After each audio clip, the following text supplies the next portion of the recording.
बिस्मिल्लाहिर्रहमानिर्रहीम। अस्सलामुअलैकुम वरहमतुल्लाहि वबरकातुहू। स्टूडेंट्स, आप सब कैसे हैं? आइए पहले दुआ पढ़ते हैं।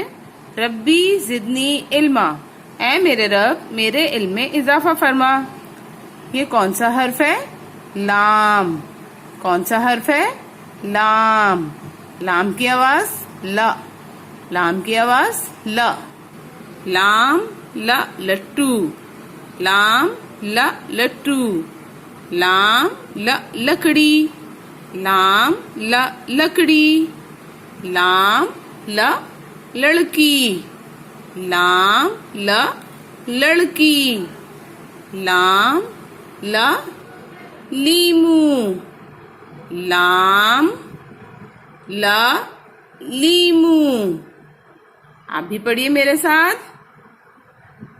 लाम ल लट्टू। लाम ल लट्टू। लाम ल लकड़ी। लाम ल लकड़ी। लाम ल लड़की। लाम ल लड़की।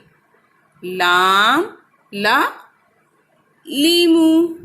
लाम ल लीमू। ठीक है बेटा, आप भी इसको पढ़ें, याद करें। ये कौन सा हर्फ है? मीम। ये कौन सा हर्फ है? मीम। मीम की आवाज म।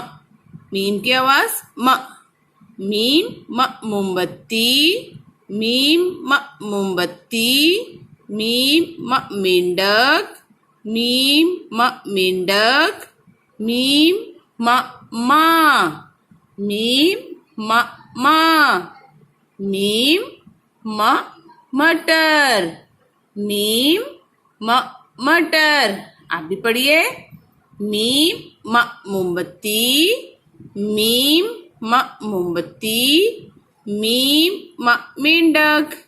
मीम म मेंढक। मीम म माँ। मीम म माँ। मीम म मटर। मीम म मटर। ठीक है बेटा, लाम और मीम की प्रैक्टिस कीजिए, इसको याद कीजिए। अपना ख्याल रखिए। अल्लाह हाफिज।